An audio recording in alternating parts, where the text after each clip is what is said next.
I had a pastor who said education is alienation. What he meant by that is if you go to a conference alone and you come back all jazzed because you got this motivation and this training and whatever, and you come back and you said, like, hey, I learned this thing at this thing, and it's alienation because the other people in the room have no idea what you're talking about.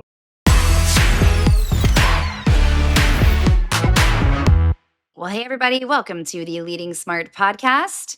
So glad to have you listening in today. Where are you, Tim?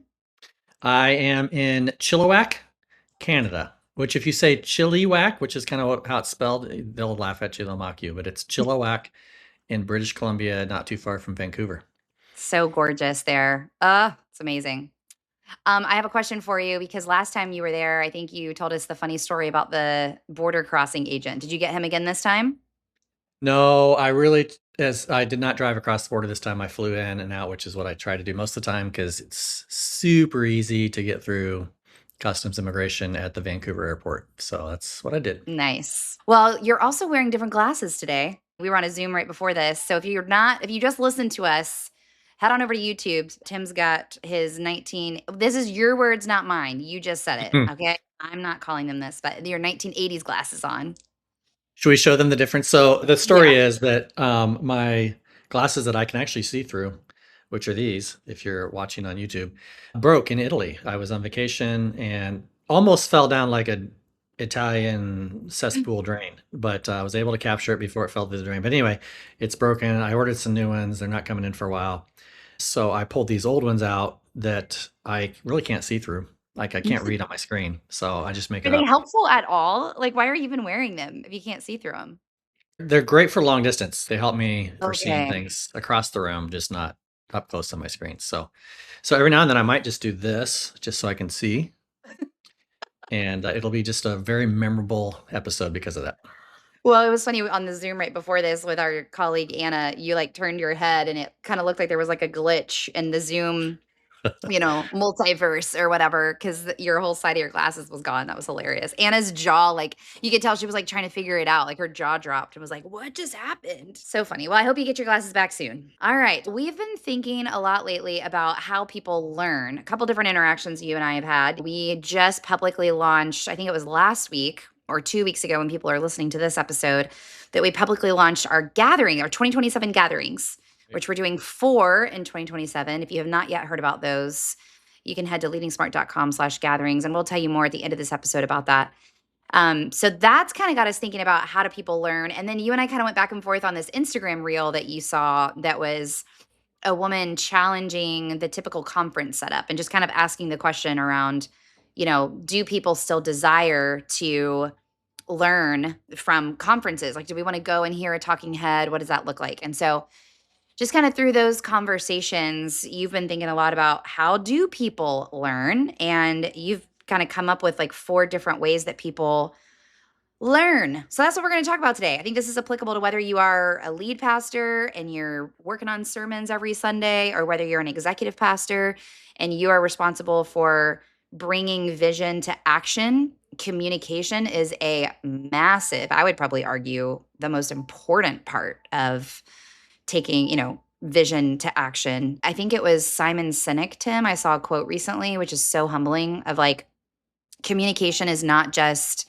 speaking well, it's making sure that the content is received well. And I mean, I had an experience this past week where I thought I was, here I am, a leadership development consultant, and got a lot of feedback from a couple people because I had communicated a thing and it was like, you didn't do that well, Holly. I'm like, well, that's humbling. Cool. Thanks. So yeah, It wasn't me who corrected you because I don't know what you're talking about. that's true. I'll tell you that story later. Okay. But yeah, so let's start with the first one. We're going to go through 4 different ways that people learn today. So what's the first one, Tim?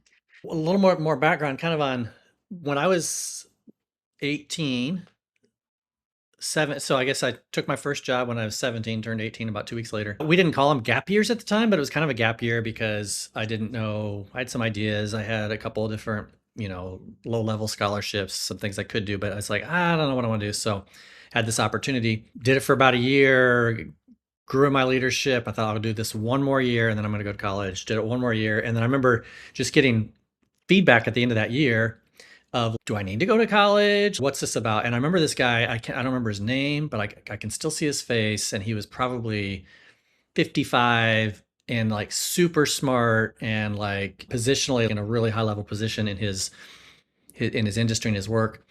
And he spent a half a day with me just asking me questions and kind of getting to know me. And he knew me a little bit before that. And he said at the end of that, he said, Tim, he said, some people actually need classroom settings to learn. He said that what I know about you is you are wired as a learner.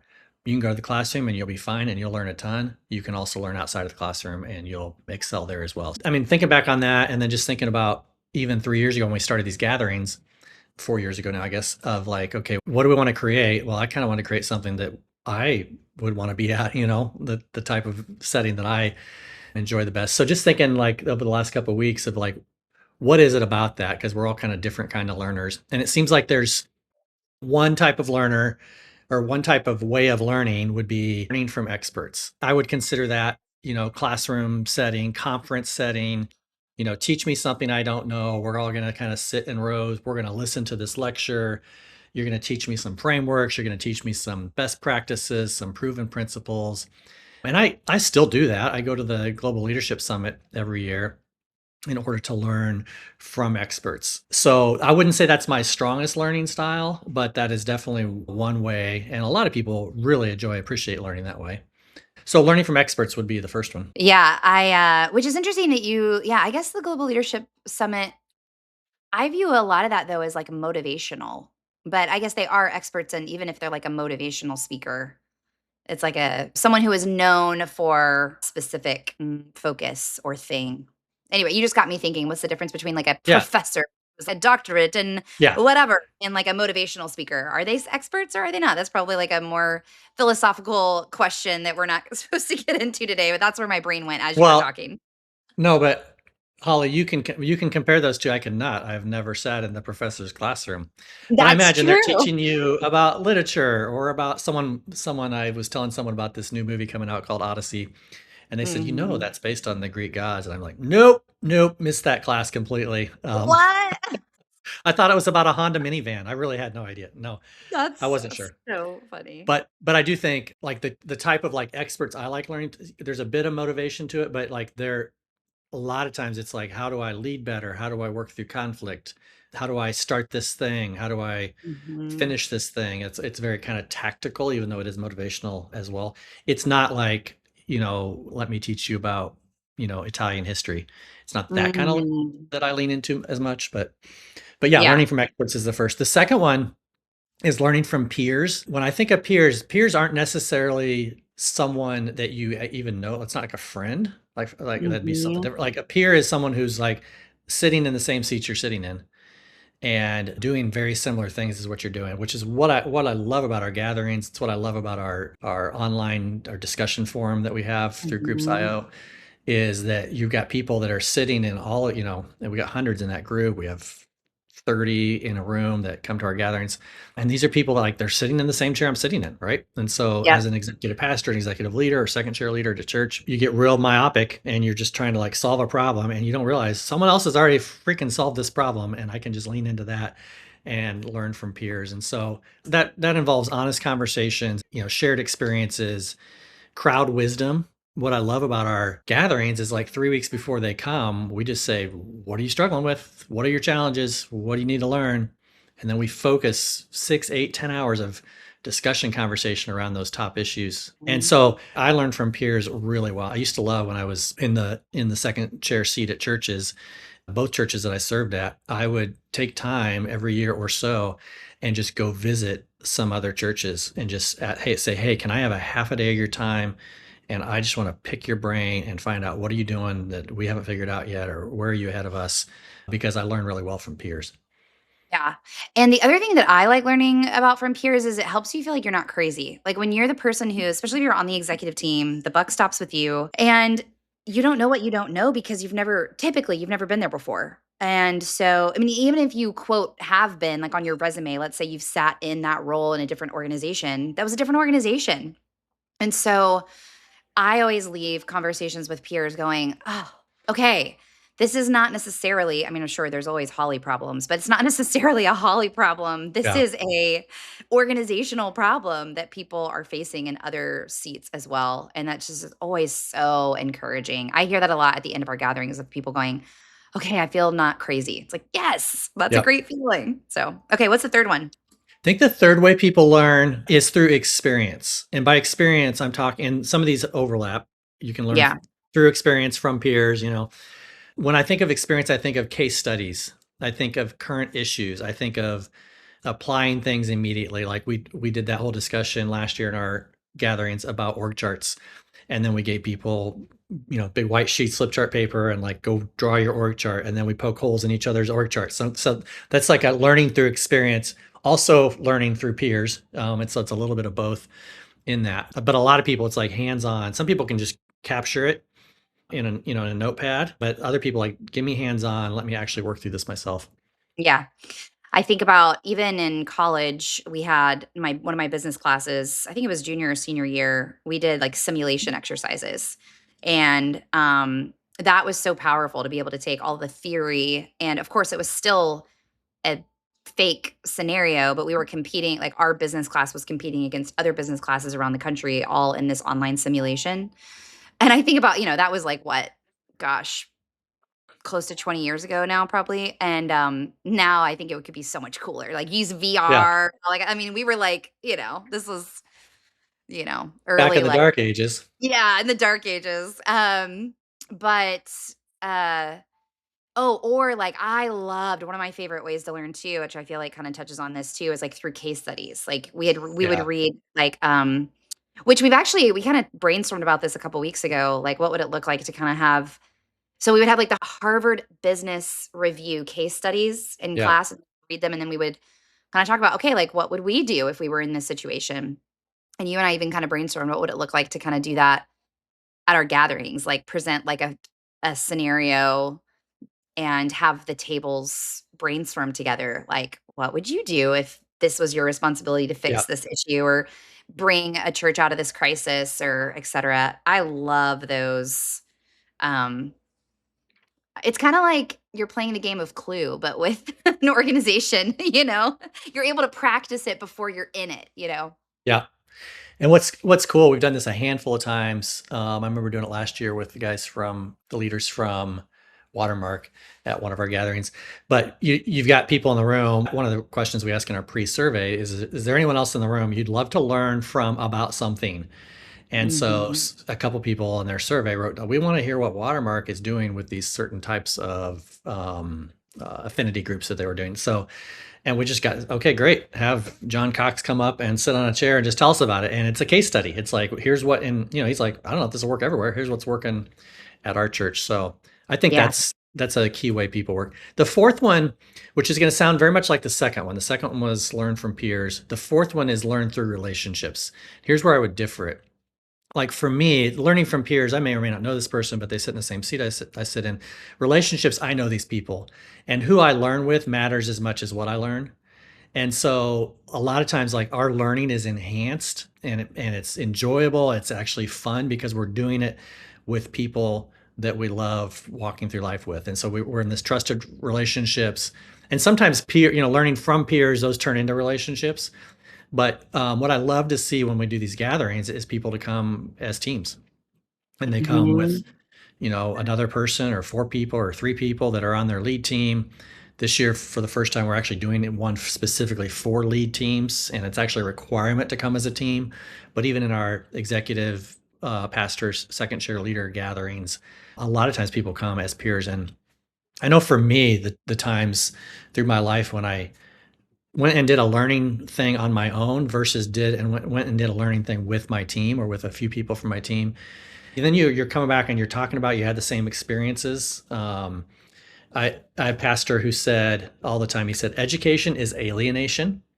What he meant by that is if you go to a conference alone and you come back all jazzed because you got this motivation and this training and whatever, and you come back and you said, like, hey, I learned this thing at this thing, and it's alienation because the other people in the room have no idea what you're talking about. Or you go have an experience, if you're married, you have an experience on your own versus an experience with your spouse. It can be actually, education can actually be alienating because we didn't do this together. So I think learning through relationships, it does pull a team together. And I know that's one of the high levels or high ways that one of my learning pathways.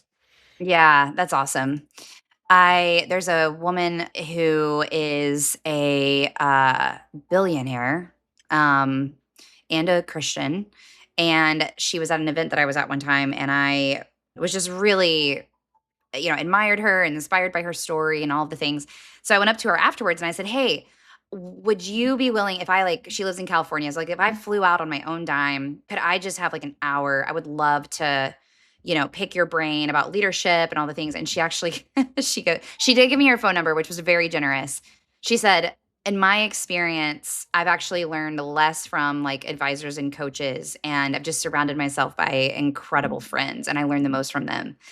And I was, like, blown away by her answer, in that and her encouragement of, like, that relationship piece that, like which is different from peers in the sense that for her, it was, like, those trusted friendships, trusted relationships who know you, who can call you out, hold you accountable, help you see the world through different perspectives, and that's really stuck with me. That was several years ago, and I Yeah. still think about it every now and then because it's easy for me to be like, "Well, they've never been in my seat." I think because I so value the peer learning that I can discount the other relationships in my life when I'm trying to learn something, and, yeah, I just think about it. It's really stuck with me. So, okay, quick Yeah. recap. 4 different ways to learn. Yeah, the first being learning from experts, second, learning from peers, third, through experience, and fourth, through relationships. And yeah, we want to tell you about some ways that you can engage. We have lots of different ways you can learn here at Leading Smart. One is on the expert piece, we do executive coaching, one on one executive coaching. And so we also have our virtual coaching network that we meet the fourth Monday of every month. If that sounds interesting to you and you want to check it out, we'll actually give you a free month. Come join us for free. You can email us to be a part of that. And that one, we have like an expert that facilitates. And then that leads to the second one, which is peers, because you'll be with your peers. So that one's kind of like a combo of Yeah, it is. learning from experts. And then we unpack it together as peers. We've got about 45 ish second chair leaders that are a part of that. And then the third one, sorry, and then also peers, of course, our gatherings that we've mentioned multiple times is learning from peers, which also leads me to the third one because we also learn through experience at our gatherings, like you mentioned, being able to throw a spotlight on a church that's doing something really well that we can all learn from. And then the fourth one being learning through relationships, which is also a huge part of our gatherings. And the lead team experience that you mentioned, this is the first year that we've offered that. Tim and I have been asked several years, like, "Hey, have you guys ever thought about doing a lead team event?" And we haven't been able to figure out what that would look like. And we just so value excellence. And then it wasn't until you and I were together at a different experience last fall where we had an experience and we were like, "Oh, how cool would this be if we could bring it to our Leading Smart community?" So that one is in Atlanta in April. Your lead pastor is required, and then at least one other person from the executive team. But we've got a group bringing 6 people from their executive team, and we've got groups that are bringing 2. And then we've got in between. So check that out. And then, of course, our second chair leader gatherings in January and February in California and in Florida. And then we always do ours in September, which by the time you're listening to this, I guess, I don't know. Is it too late? Teresa would probably say it's too late. I think the September event's filled up, but we'll be doing it again for sure. Okay.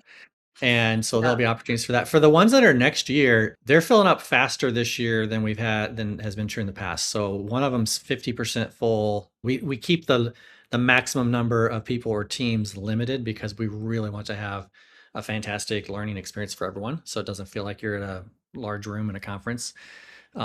So one's 50% full, one's a third full, the other one's close to a third full. So you're going to want to not hesitate on that. If you are, I think we'll figure this out. We don't have a plan for this, but we'll figure this out. If you're like, "Hey, I want to be there, but my fiscal year doesn't reset until such and such a date," let us know. We'll figure out a way for you to lock in a spot and then pay later when your next budget year happens. So we can help you figure that out. Yeah, for sure. And you can always email tim@leadingsmart.com or holly@leadingsmart.com, and we can help you with that. Okay. Are you ready for our fun segment? Every segment Or with you, Holly, random, is fun, but let's go. random. Let's hit some randomness. Okay. I don't think, tell me if we've talked about this before. I realized I asked you the sandwich question a couple episodes ago and then realized, wait a second, I think I asked you that like 9 months ago. So anyway, if you had to go back and get a degree, what would it be? Like if you were forced to go get a degree. And I'm gonna let you because you do not have a bachelor's degree. I do. Right. So, but I'm not gonna limit it to that. It doesn't have to be about it. You could get a master's or a doctorate. You get to choose. What would it be? Honestly, I thought about this a lot. I've actually researched this. It's been a number of years since I researched it, but researched, is there any way to get an MBA without having the bachelor's classwork? Oh. And in most cases, no, I could audit classes and get the learning and whatever. But as far as, but yeah, like anything in the realm of business, startups, business technology, leadership, all those kinds of things, I eat up. How to diagram a sentence in English class? No, I mean, shoot me in the head.